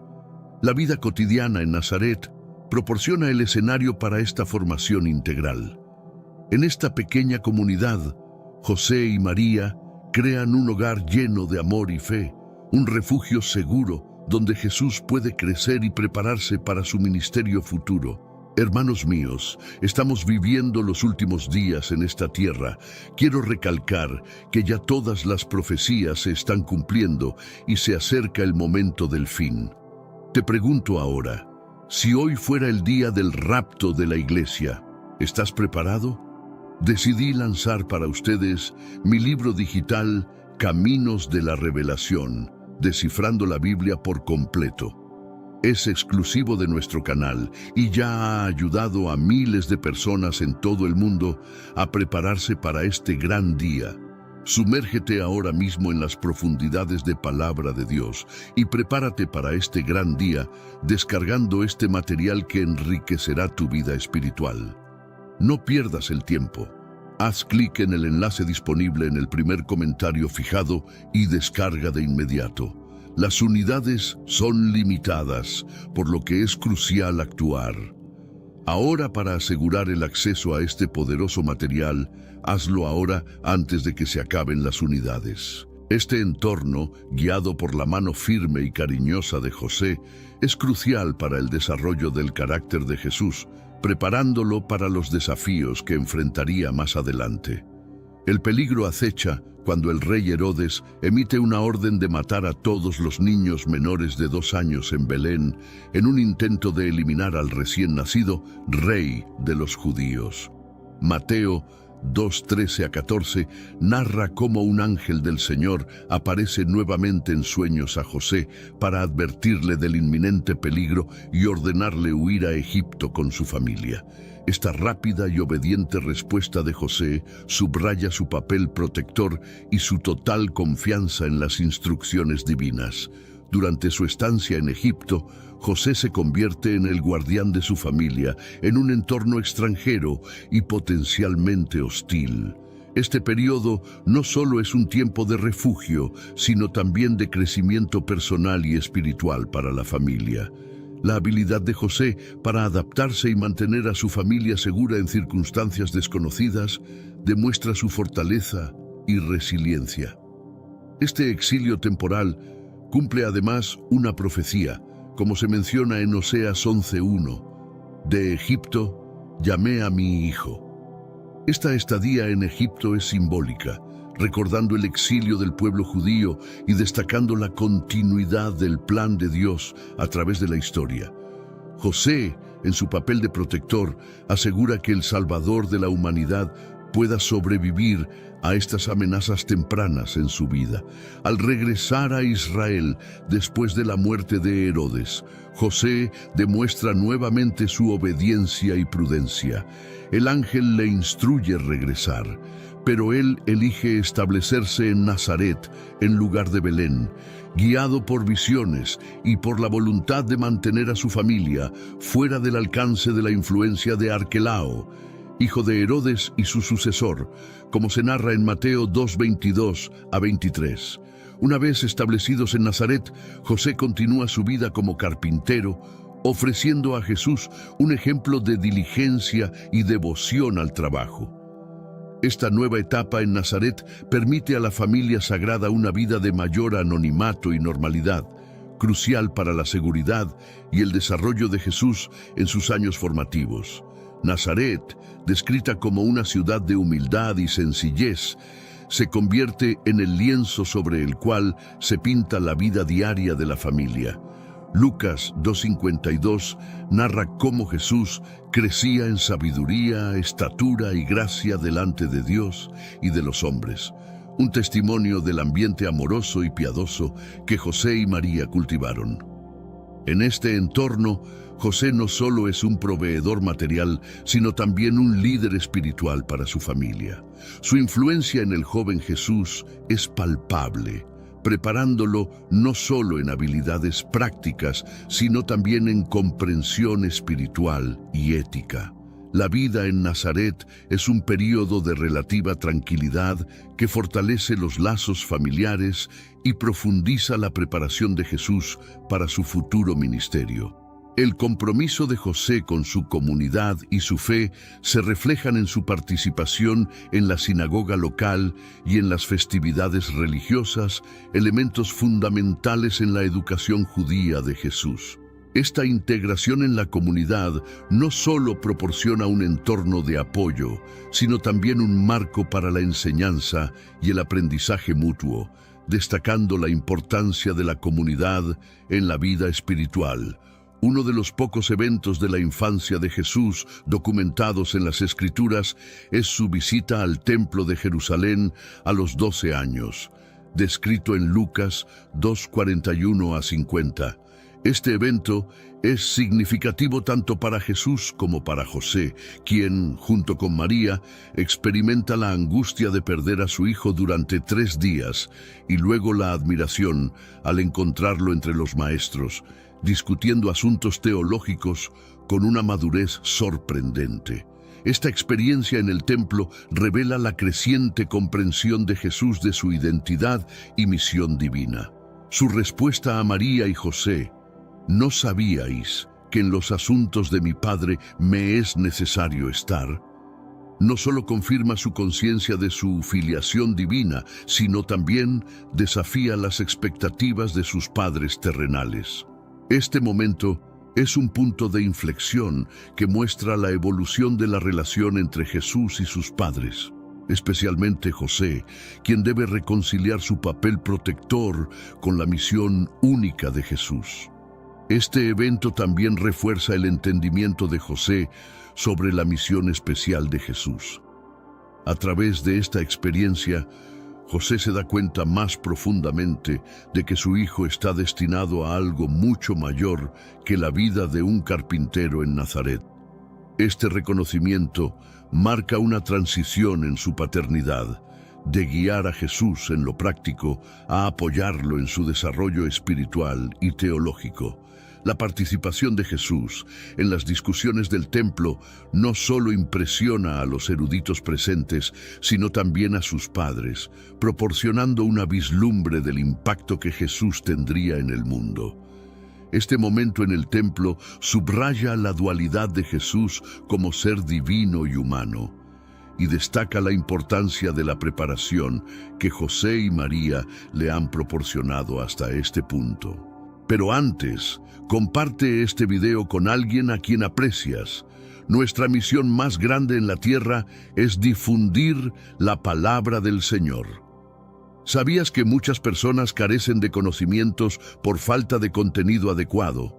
Envíalo a ese grupo de WhatsApp o públicalo en Facebook. Estoy seguro de que no te arrepentirás.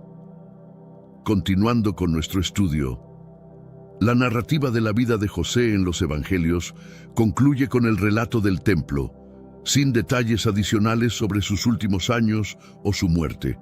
Esta ausencia de información ha llevado a muchas especulaciones y tradiciones sobre el final de su vida.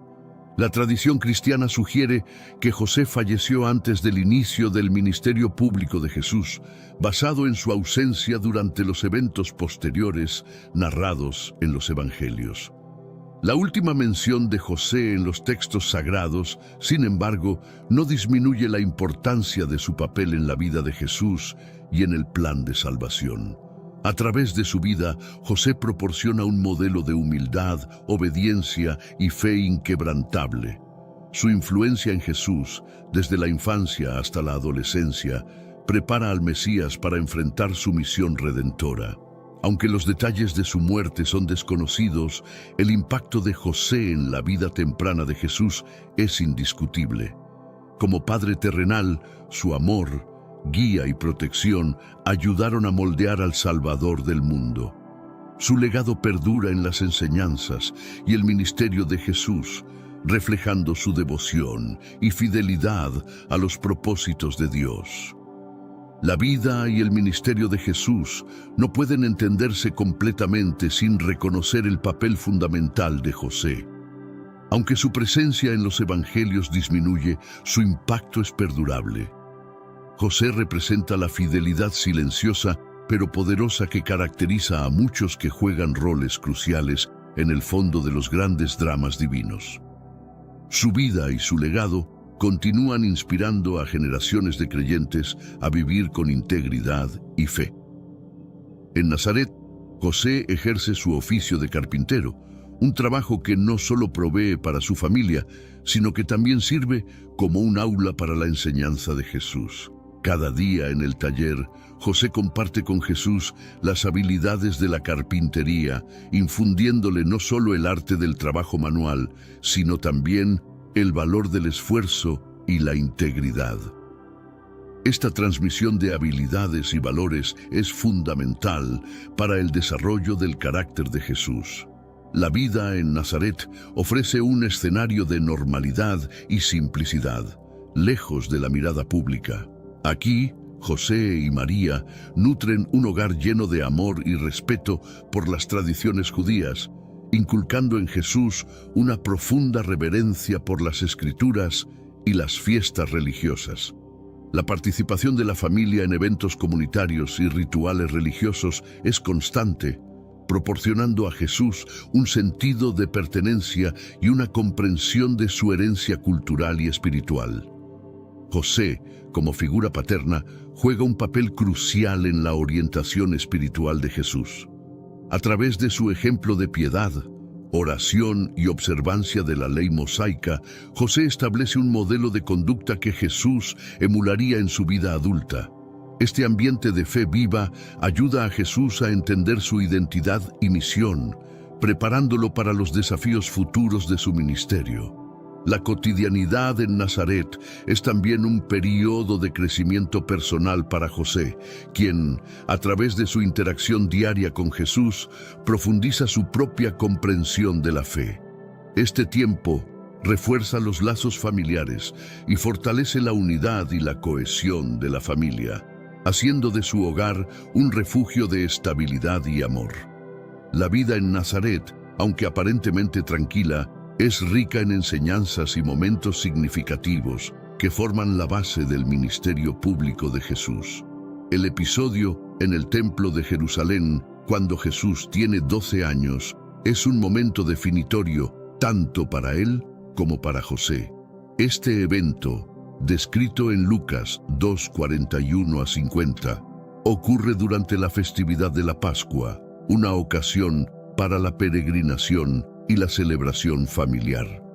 José, junto con María, supervisa este viaje ritual, subrayando su compromiso con la tradición y la educación religiosa de Jesús. Al perder a Jesús y luego encontrarlo discutiendo con los maestros en el templo, José y María experimentan una mezcla de angustia y asombro. Esta situación revela la creciente conciencia de Jesús de su misión divina, como lo indica su respuesta a su madre. ¿Por qué me buscaban? No sabían que debo estar en los asuntos de mi Padre. Este momento es un punto de inflexión que muestra el inicio de la transición de Jesús hacia su identidad pública y su vocación.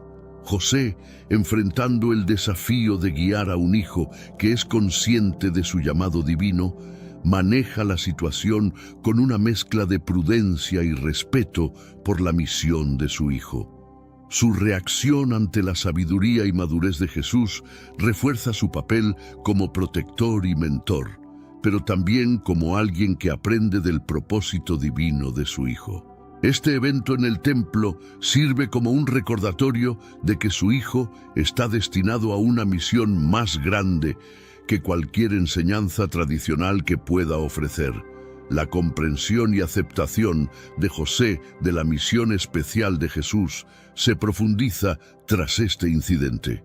Aunque este momento trae a la luz la naturaleza única de Jesús, también fortalece la relación entre padre e hijo, pues José continúa apoyando y protegiendo a Jesús mientras crece en sabiduría y estatura. Este episodio destaca cómo José, a través de su amor y guía constante, prepara a Jesús para enfrentar el mundo y cumplir su destino divino. José desaparece de la narrativa bíblica después del incidente en el templo, con poca información sobre los años siguientes. Esta ausencia ha sido objeto de mucha especulación y análisis. Tradicionalmente, se cree que José pudo haber fallecido antes de que Jesús comenzara su ministerio público, dado que no hay mención de él durante esos eventos cruciales. La última mención de José nos deja con un legado de fe, obediencia y humildad. Su vida, aunque no ampliamente documentada en las Escrituras, es un testimonio de su papel crucial como el custodio terrenal del Mesías. A través de su liderazgo silencioso y su dedicación, José proporcionó un ambiente estable y amoroso que permitió a Jesús prepararse para su ministerio. La influencia de José en Jesús es una faceta crucial de la educación y formación del Mesías. Como padre terrenal, José inculcó en Jesús los valores de la justicia, la compasión y la piedad. Aunque no esté presente en los relatos de la vida pública de Jesús, el impacto de su crianza y sus enseñanzas resuena a través de las acciones y palabras de Jesús. La figura de José continúa siendo una fuente de inspiración y veneración en la tradición cristiana. Su vida ejemplifica cómo la fe y la devoción en las responsabilidades diarias pueden tener un impacto eterno. Aunque su historia concluye sin fanfarria en las Escrituras, su legado como protector, educador y hombre de fe perdura, influenciando a generaciones futuras de creyentes. La figura de José, aunque discreta en los textos bíblicos, es monumental en la historia de la salvación. Su vida de servicio silencioso y su obediencia a la voluntad de Dios proporcionan un modelo de paternidad piadosa y liderazgo humilde. A través de su ejemplo, aprendemos el valor de la fe activa y del compromiso inquebrantable con los mandatos divinos. José nos enseña que el verdadero liderazgo a menudo no se manifiesta a través de actos grandiosos, sino a través de la constancia en las responsabilidades cotidianas. Su papel como custodio del Redentor del mundo subraya la importancia de la fidelidad y la integridad en todas las facetas de la vida. A través de su vida, vemos cómo las acciones guiadas por la fe pueden preparar el camino para eventos de significado trascendental. La devoción de José a su familia y su fe inquebrantable en las promesas de Dios son pilares que sostienen su legado. Al crear a Jesús, no solo estaba cumpliendo un deber terrenal, sino que estaba participando activamente en el plan divino de redención. Esta perspectiva transforma la comprensión de su vida de una existencia ordinaria a una de impacto celestial. El legado de José perdura en la enseñanza cristiana como un ejemplo de virtud y obediencia. Su vida es un testimonio de que la grandeza en el reino de Dios a menudo se encuentra en el servicio humilde y en la fidelidad a los llamados de Dios, sin importar cuán ordinarios o extraordinarios sean estos. En José encontramos un héroe silencioso cuya vida resuena con lecciones de gracia, fuerza y compromiso divino. San José es venerado como el patrón de los padres y las familias, un reconocimiento a su papel fundamental como protector y proveedor de la Sagrada Familia. Su figura trasciende la vida doméstica de Nazaret, ofreciendo un modelo de paternidad que combina la firmeza, la ternura y una fe inquebrantable. En el contexto de las enseñanzas cristianas, José representa la virtud de la responsabilidad paternal, guiando a su familia con un compromiso devoto y amoroso. El papel de José como padre adoptivo de Jesús destaca la importancia de la paternidad espiritual y física en la formación de los individuos. Al asumir esta responsabilidad, no solo cumplió con un deber terrenal, sino que también participó activamente en la misión divina de Jesús. Este acto de aceptación y amor es un testimonio poderoso para todas las familias, demostrando que el verdadero liderazgo familiar se basa en la guía espiritual y el apoyo incondicional. La Iglesia celebra a San José, especialmente el 19 de marzo, el Día de San José, una festividad que honra su vida y legado. Este día se observa con misas especiales y oraciones, recordando su dedicación y su papel como modelo de virtudes masculinas en el hogar. La devoción a San José se extiende a lo largo de la liturgia y la oración personal, donde muchos buscan su intercesión como protector de las familias. La influencia de San José en la vida espiritual y la formación de Jesús proporciona una base sólida para entender cómo la paternidad consciente y dedicada puede moldear el futuro de los niños.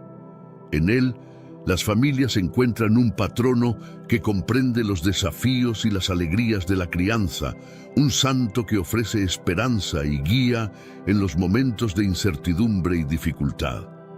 José es, sin duda, una de las figuras más subestimadas de la narrativa bíblica, pero su impacto es profundamente significativo. A través de su vida vemos la manifestación de la fe práctica.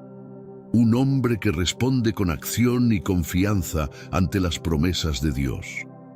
Su historia es una parte esencial del misterio de la encarnación, proporcionando el contexto humano en el cual Jesús creció y se desarrolló. La obediencia y humildad de José, evidenciadas en su aceptación del mensaje angelical y su cuidado hacia María y Jesús, resaltan su carácter y su papel en el plan divino. A través de él, aprendemos que los planes de Dios a menudo incluyen a personas comunes, llamadas a realizar actos extraordinarios de fe. José demuestra que la santidad se alcanza no a través de milagros ostentosos, sino mediante la fidelidad en las responsabilidades diarias. La narrativa de José también nos enseña sobre la providencia y la guía divina. Cada paso que dio fue un acto de fe que contribuyó directamente a la protección y formación del Mesías. Esta interacción entre lo humano y lo divino en la vida de José ofrece una perspectiva profunda sobre cómo Dios actúa en y a través de nuestras vidas ordinarias. Finalmente, la vida de José es un llamado a la reflexión sobre la importancia de la paternidad y el liderazgo familiar en el desarrollo espiritual y moral de las próximas generaciones. En José encontramos un modelo atemporal de integridad y dedicación que sigue resonando en la vida de innumerables personas en todo el mundo. La historia de José culmina sin mucha fanfarria en las Escrituras, pero su influencia perdura mucho más allá de su tiempo en la tierra. Como custodio del Redentor, José jugó un papel crucial en los primeros años de Jesús, impactando directamente en la misión redentora de Cristo. Su legado vive en la forma en que los cristianos comprenden y valoran la paternidad, la obediencia y la fe. San José sigue siendo una figura de profunda reverencia, particularmente en tiempos de dificultad, donde su ejemplo de firmeza, prudencia y cuidado ofrece consuelo y guía. Su vida nos recuerda que, en la gran narrativa de la fe, los roles que a menudo parecen secundarios son, en realidad, fundamentales para el cumplimiento de los propósitos divinos. El modelo de vida que José ofrece es especialmente relevante en el contexto contemporáneo, desafiando a padres y líderes familiares a adoptar roles activos y conscientes en la formación de sus hijos y comunidades. La devoción a José como un modelo de virtudes humanas y espirituales subraya su relevancia continua en la fe cristiana. En última instancia, la figura de José enriquece nuestra comprensión de la historia bíblica, mostrando cómo la fe, la obediencia y el amor silencioso son poderosas fuerzas que moldean la historia humana y divina. Su vida es un testimonio de que en los actos cotidianos de cuidado y compromiso se encuentran las semillas de lo trascendental. ¿Cómo se gestó la conspiración que llevaría a Jesús hacia su trágico final en la cruz? El relato se inicia en una Jerusalén cargada de tensión, donde el poder y la religión se entrelazaban de manera delicada. Anás y Caifás, figuras clave en este drama, lideraron un complot que cambiaría el curso de la historia. Era un tiempo de intensa inquietud religiosa y política. Los líderes religiosos, guardianes de la tradición y la ley, veían en Jesús una amenaza para su autoridad y el orden vigente.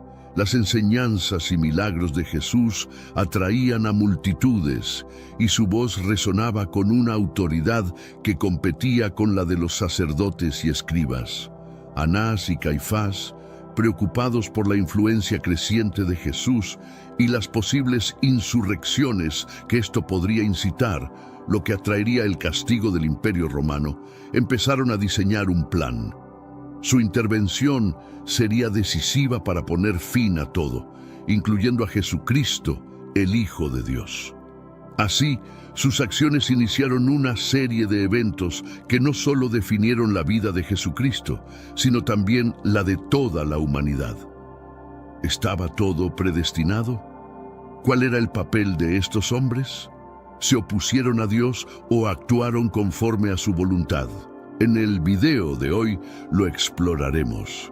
He realizado un análisis profundo y meticuloso para explicar cómo dos figuras influyentes transformaron la historia con sus decisiones y a su vez enfrentaron las repercusiones.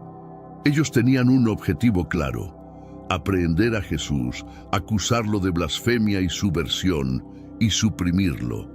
La intriga se tejía en las sombras, mientras la ciudad seguía su rutina habitual, ajena al drama que se gestaba. ¿Quiénes eran estos hombres que desempeñaron un papel crucial en la sentencia de Jesús?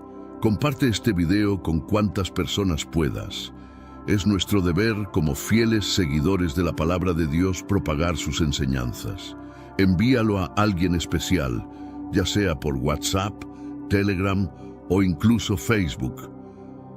¿Conoces toda la historia y lo que realmente sucedió? Anás, el ex sumo sacerdote, y su yerno Caifás, el sumo sacerdote actual, eran figuras de autoridad indiscutible en la sociedad judía.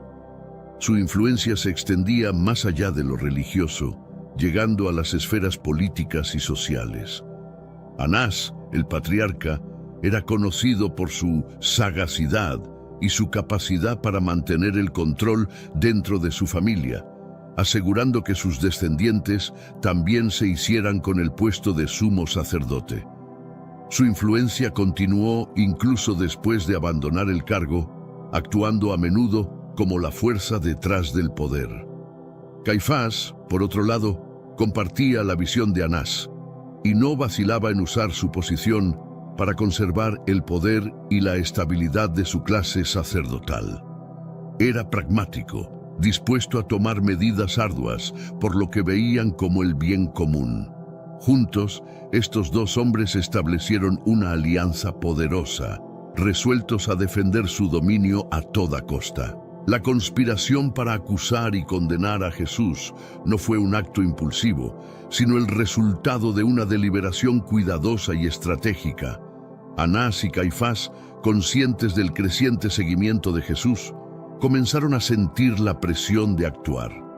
Veían en él no solo un desafío a su autoridad, sino también un peligro potencial para la delicada relación con el poder romano.